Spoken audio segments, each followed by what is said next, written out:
everyone, and welcome back to my channel. So fancy seeing you here. It's 2024. Happy New Year to all who celebrate. I thought I would come on here and just share my kind of 2023 reading year in review.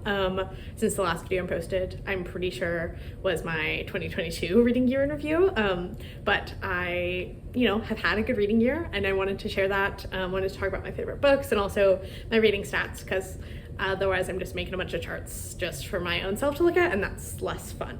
Before I do that, I also wanted to give a quick just life update in case anyone was curious about how my life is going, which is really well. I graduated from my master's program back in May. I went to the University of Virginia, lived in Charlottesville, Virginia for 2 years.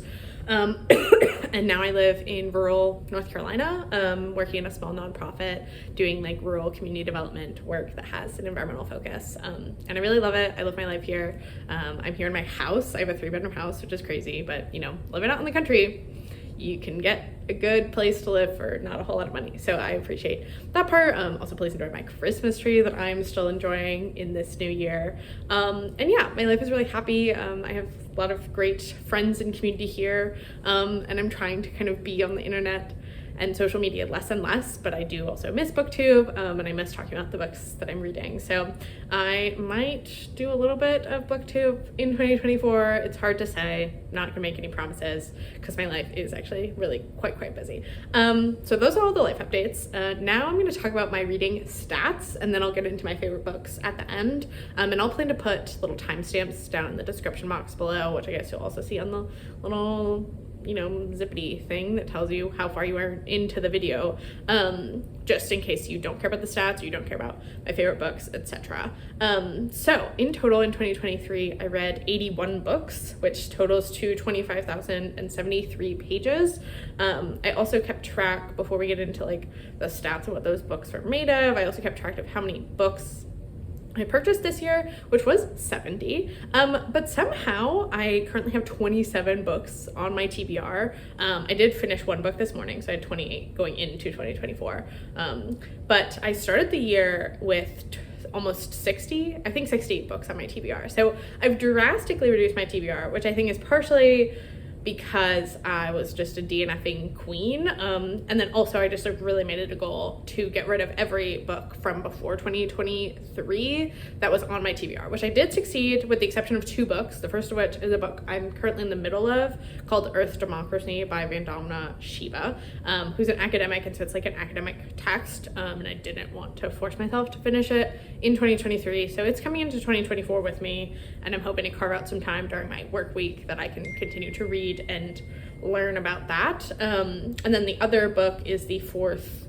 Bridgerton book, which I wanted to save until closer to when the 3rd season comes out. So those are the 2 books left on my TBR from before 2023, and then the other 25 books are all books that I purchased in 2023, which does mean that I read 45, and that doesn't include the DNFs.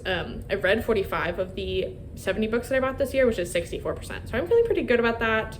As you can see here where I bought the books, so the majority of my books came from online or big box stores. So big box stores in my mind are like Target and Barnes & Noble and what have you. Online is so high, I think, because I discovered Pango Books this year and fell down a Pango Books rabbit hole of getting like a lot of books for like $3. And I had to put a pin in that because it was getting really dangerous. So I've not done that for several months, but I do like Pango as a concept, but I also prefer shopping in actual bookstores, as you can also see here, because the next 3 biggest categories are all indie bookstores. So first we have New Dominion, which is was my independent bookstore in Charlottesville. I bought 11 books from them over the course of 2023. I also now have several independent bookstores down in the Triangle area, which I go to a lot as my parents now live down there too, which is exciting. So I bought 11 books from various indie bookstores in North Carolina, primarily Fly Leaf in Chapel Hill, but also Golden Fig, which is a new and used bookstore in Durham, and then The Regulator is also in Durham as well. I also bought 11 books from non-local independent bookstores. So I took a trip for my sister's graduation from college, which happened in the same weekend as mine, so that was really fun, through West Virginia and Columbus, Ohio, and so I bought some books there, and then I also went on a trip in August to visit my friends in Chicago and then Minnesota, where I went to college. And so I bought some books there as well. And I think those are all the 11, but who really knows? I also got 8 books from Book of the Month, but I've stopped my Book of the Month subscription because I didn't really enjoy the selections that they were providing anymore. 6 books were gifts, and then 7 I got through NetGalley or publishers. But those were all towards the beginning of the year. I haven't actually gotten a book from a publisher in a while, which I'm fine with. I don't really need to be getting that many books from publishers. So that's all my kind of books that I read or books that I acquired stats. Now onto the books that I read. So as you can see here, my reading was pretty well distributed across the year, which is interesting. I actually feel like I read more in the first half of the year, which was when I was still in grad school, than I've been reading as I transitioned to working full-time. Because surprise, working full-time is also exhausting. Grad school is not the only exhausting thing in this world. So the month that I read the fewest books was actually August, which makes sense. As I said, I went on a big trip to Chicago and Minnesota. And then it also was just like having a lot of time at the lake and just doing other outdoorsy summery things, trying to soak up as much summer as possible in August. And so I think reading just kind of fell to the wayside. And then the month that I read the most in was December, which is I think always true, especially that like time between Christmas and New Year's. I just like get on a reading machine because I'm trying to like read as many books before the year ends. So that's kind of always what ends up happening. But that does mean that the median number of books that I read each month was 7. And the average number of pages per book was 322, which feels about accurate to me. I also took 11 days on average to read a book, but the median number of days was 7. So that means that 7 books took me a lot longer to read. 5 books I read over the course of a single day, which I was surprised by. And then the book that it took me the longest to read was 93 days, but that was actually a book that I was reading for school. And so I read it over the course of the entire semester, which feels like cheating a little bit because I like was reading a chapter each week pretty much. But then the book that I just read for fun that took me the longest was 34 days. And that was one of the Rain Wild Chronicles books by Robin Hobb, which I read all 4 of in May and June and really loved this year. I also read 55 new to me authors, which was 68% of my reading, which is kind of fun. And then 30 of the books I read, or 37%, were debut authors. In terms of my star ratings, my highest average rating was a 4-star. I gave 28 books 4 stars, or 35%, followed actually by 5 stars. So I was having a good reading year. As I said, I gave 19 books 5 stars, 17 books got 3.5 stars, 9 books got 4.5 stars, and then 8 books got 3 stars. I did not give any book a 2 or a 1 star, because if it was heading towards that direction, I just gave up on it this year, which I would highly recommend anyone else begin doing the same. If you are still giving out 1 and 2 stars, just, stop. Okay, so then in terms of my like fiction, nonfiction breakdown, 47 books or 58% of the books I read were fiction, which makes sense. I feel like usually actually I try to aim for a bit more of a 50-50 split, but 32 of the books I read were nonfiction, or 40%, and actually more of my favorites I feel like were nonfiction. It felt like very nonfiction heavy reading year, which I am not mad about at all. And then I read 2 poetry collections, which is exactly how many I read last year. So maybe in 2044, that number will be different, or maybe it'll be exactly the same. In terms of genre, this is pretty standard. I don't think it's changed that much over the last couple of years. The biggest genre that I read is literary fiction every year. I'm a lit fic girly. I love literary fiction, what can I say? So that was 28 books, or 35% of what I read. The next category though was theory and politics. So those were both like academic-y books that I read for school, but then also books that are talking about larger political systems, or books that are kind of expanding on theory. I don't really know. It's just how I conceptualize those books, but I read 17 of them, and definitely a highlight of this year. And then the rest was pretty evenly split. I did read more fantasy this year than I feel like I have in previous years. I read 8 fantasy books, and then I read fewer romance books. I only read 6, whereas last year I think I read like 12 or 13, but I did read some romantasy, which we'll get to in my favorite books of the year, and that was a big time, let me tell you. But the rest of it, science, essays, It looks like science is on here twice. Don't really know what to do about that, but you know, you live and you learn, I guess. Then age range of books. So I read 80 adult books and 1 young adult book. I don't actually even know what the young adult book was. Oh, it was the last of the Maggie Stiefvater Dreamer trilogy, and it was a really, really good book. I pretty much only read adult books, so there you have it. Publisher, I thought this was interesting. So 36% of the books I read were published by Penguin Random House, which makes sense because Penguin Random House, I feel like, is probably the biggest publisher that's out there. And a lot of my favorite imprints like Knopf and FSG and Riverhead are all Penguin Random House. Followed by independent publishers, though. So 17 of the books that I read, or 21%, were published by independent publishers, and then HarperCollins 16 or 20%, and then the rest academic, Hachette, Book Group, Macmillan, and Simon & Schuster. So thought that was interesting. Then in terms of gender and race, this is where my reading diverged the most from previous years, as I read a lot more men this year than I have in previous years. So I read 55 books by women, or 68%, which is usually closer to like 80%. Like it had been 80% for like 2 or 3 years, I feel like, and then 23 or 28% of the books that I read were written by men. Then I read 2 books that had both men and women, plus non-binary people, and then 1 person who, you know, kind of in their author bio explicitly identifies as non-binary. So I thought that was interesting. And then I also read a lot more white authors this year than I usually do. So 59 of the books, or 73% of the books that I read, were by white authors. I feel like I try to get closer to like a 50% white versus non-white authors. But I was also reading all those books from my TBR of, you know, years past. And I think that probably impacted things. Then also reading a fair amount for school, and academia is particularly planning and like, you know, thinking about systems is a pretty white place sometimes. So that's that. I did read 11 books by Black authors, which was 14%. 5 books by biracial authors, which I thought was interesting, and then 2 books by Asian authors, 2 books by Latino or Latina authors, and then 2 books by Middle Eastern authors.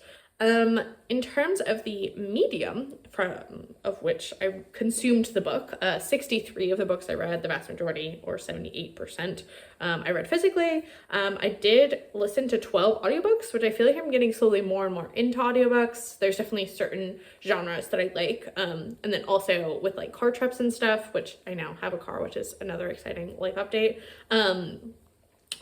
I feel like I listen to books more when I'm like on a road trip and stuff. So 12 audiobooks and then 6 ebooks, which I feel like will be more this coming year, as I like use the library and Libby more.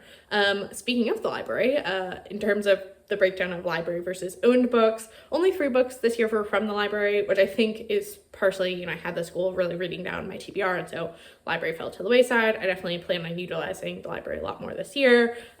43 of the books, though, were new to me, which I feel like is different than what I said before, so that's really interesting. Anyway, we're just gonna go with it. And then 36 of the books were from my TBR from before 2023. So that was all me reading down all of those books from the past. In terms of where books were purchased that I read this year, not the books that I acquired, the majority, or the most significant portion, were from local independent bookstores in Atlanta. Obviously, I had spent years collecting books from the various different bookstores that I love in Atlanta, so that was 17 of the books I read this year, followed by non-local independent bookstores. Obviously, on my travels, I like to go to a bookshop and purchase a book, followed then by my two local independent bookstores that I had this year, so the one in Charlottesville and then the ones that I have here in North Carolina, online retailers, gifts, yada yada, blah blah blah. Then the penultimate graph, but the final graph that I've made before we move to my story graph, mood graph, because I always find that one interesting. In terms of the year the book was published, so the largest portion of books was actually published during the 2010s, which I find really interesting. So I'm considering that from 2011 to 2020. So that was 30 of the books I read, which again, I was reading books that had been on my TBR for like several years at that point. And so it makes sense to me that some of them were from such, you know, longer ago than I often am usually reading. Then the next biggest category were books that were published this year, which I feel like always makes sense. I love reading frontless books and like getting excited about them, followed then by 2022 and 2021. And then I read 9 books from before 2000, several of which were from like way before 2000s, like 18th, 19th century. So that was fun. And then finally, in terms of my story graph moods, these moods are exactly the same as they were last year in terms of my most highly read moods, which are definitely just how I would describe my reading generally. 52 of the books that I read, or 64%, were considered reflective reads. 31 books, or 38%, were considered emotional reads. And then 29 books, or 36% of my reading was informative reads, which surprises me not at all. Those are 3 words that I would use to describe the books that are of the most interest to me. The moods that I read the least of, which I thought was interesting, were lighthearted, inspiring, and hopeful. So I guess I wasn't feeling very inspired or hopeful this year, which is too bad. But hopefully 2024 will be different. I mean, I was feeling hopeful and inspired. I was just feeling hopeful and inspired by informative and emotional reads. So there you have that. Those are my stats. Now moving on to my favorite books of the year. So as I said, I read 81 books. I gave like 19 books or something 5 stars. And I had a lot of 4.5 star reads as well. So it was kind of hard for me to pick. And so I've decided to actually pair up my favorites based on like themes that I feel like were really big in my reading this year, with the exception of my favorite book of the year, because that one is kind of unique and in its own category. So the first of those like themes is books that went really deep into a topic that otherwise feels really random. And the first of those was Everything I Need I Get From You by Caitlin Tiffany. So this book I read with my book club, which is with 2 of my best friends from college, and it's about the One Direction fandom and then also fandom culture more broadly during the early 2010s. So the author, Caitlin Tiffany, now writes for The Atlantic.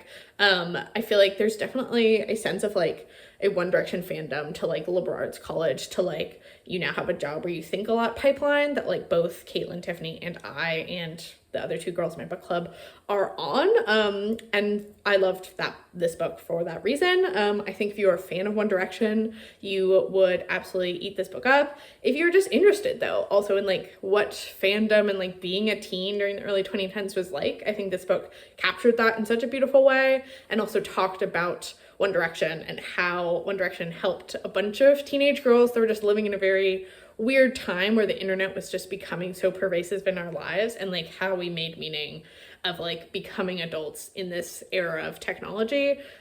It's just really, really nuanced and interesting and well like backed with other research and stuff. It was just great. Would highly, highly recommend it as a book. Obviously, it was one of my favorites.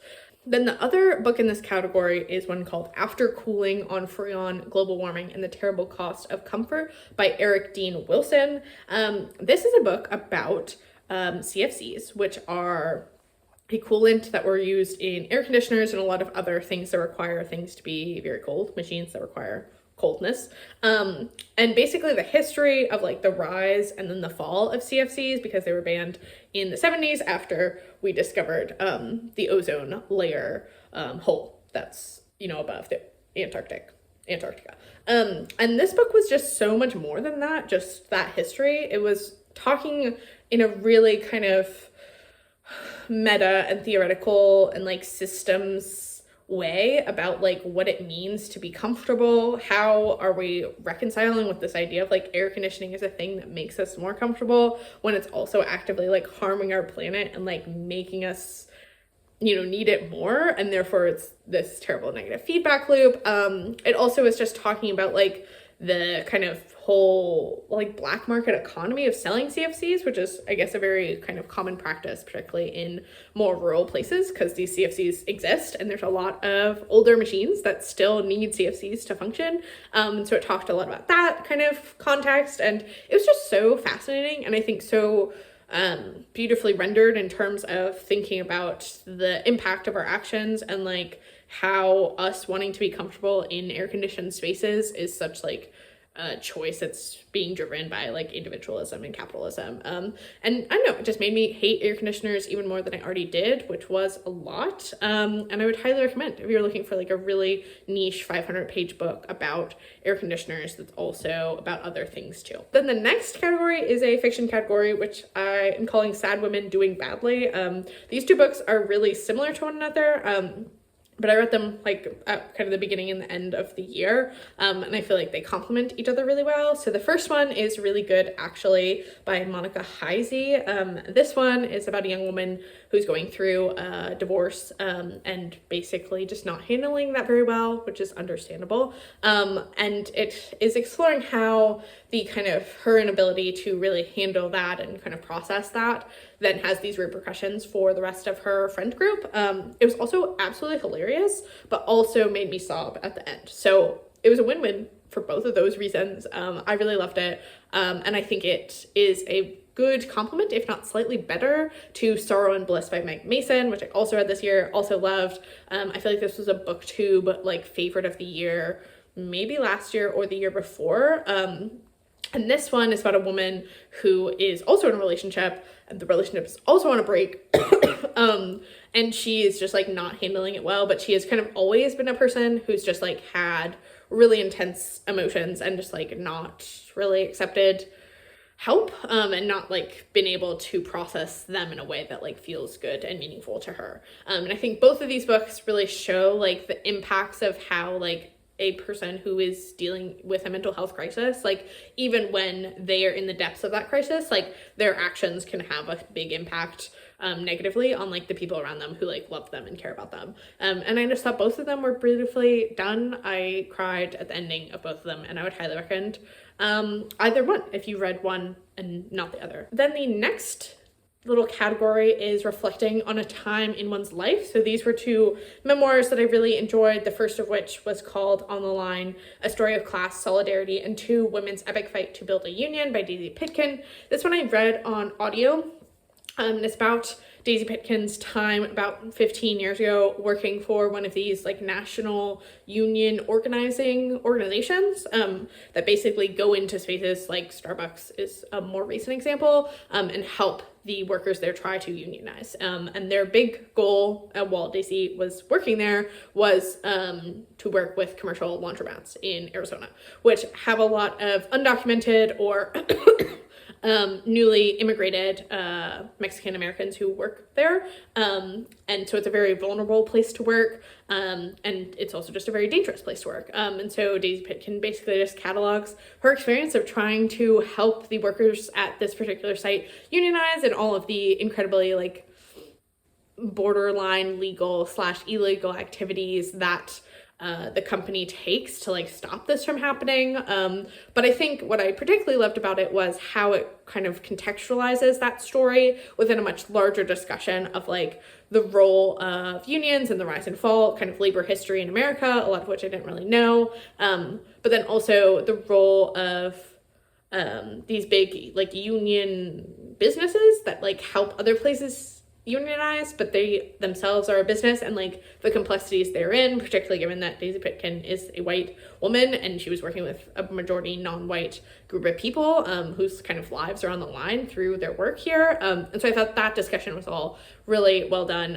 And then they're also centering on the story, as would be evidenced by the title, is this relationship that she develops, this friendship with a worker there, and how their relationship is impacted because of these larger systems. And I just thought it was really, really beautiful.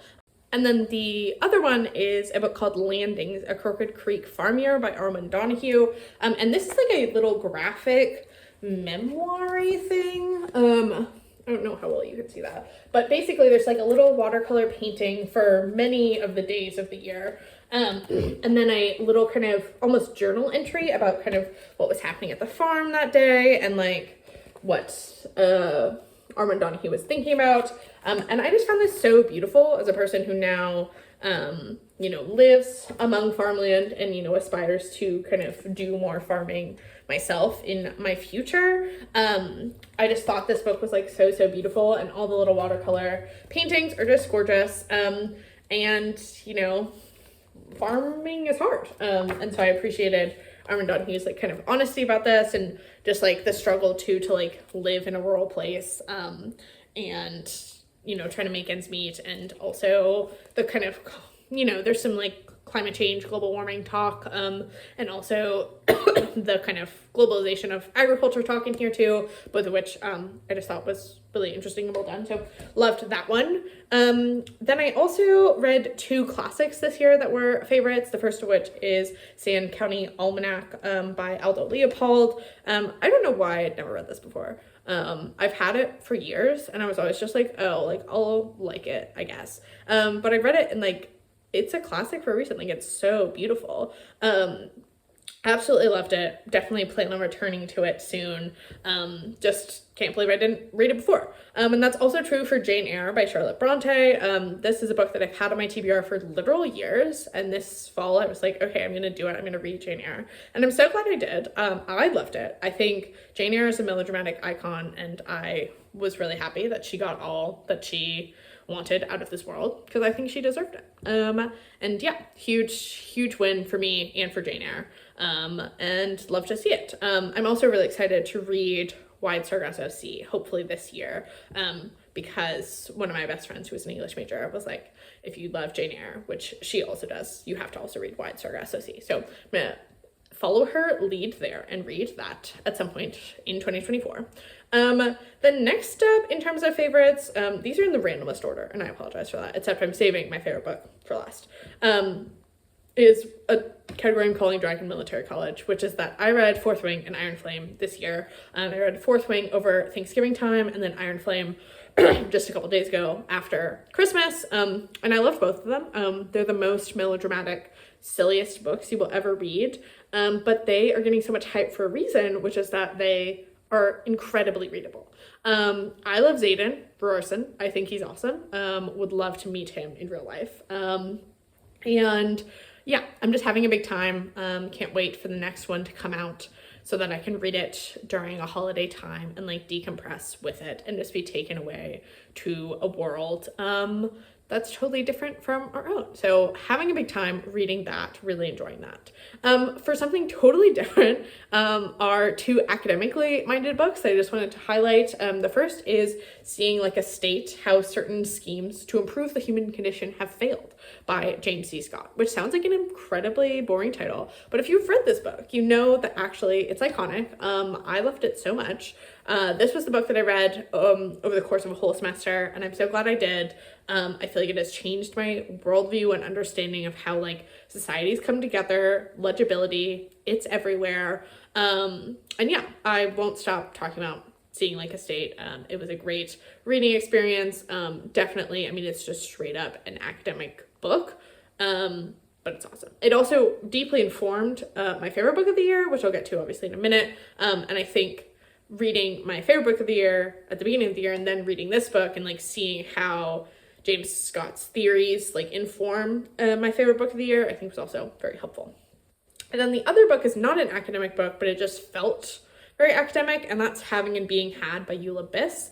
Eula Biss is a critic. I think she's also like probably an English professor. And this book just felt like being in conversations with a bunch of people at a liberal arts college. And I really liked that about it. It was interesting. It was talking about kind of economics and class, which are things that I'm also thinking about a lot. And I just thought it was kind of well written. I mean, it's interesting, like little vignettes, but then the vignette kind of ends on one thought and then the next vignette starts on that same thought. And so it flowed really nicely, but also you could pick it up and put it down. And yeah, I just thought it was really interesting. I'm excited to read more of Eula Biss at some point this year, because I really like that kind of critic, you know, looking at our society and larger systems type of writing, and I think she just did a really good job with it. And then the last 2 are 2 other fiction favorites this year before I get into my favorite book of the year, which this category I'm calling Reflecting on the Small Moments of Connection in Life.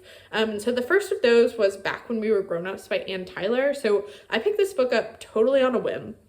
I tried an Anne Tyler years ago and like absolutely hated it. But this one for some reason just really clicked with me. I thought it was incredible. It's about this woman who's in her 50s. She got married when she was very young, probably 22, 23, to an older man who already had children. And so she immediately became the stepmother to 3 young girls. And now those girls are getting married, having children, etc. And she is also a widower. She's been a widower and basically the single mother to these girls for actually many years.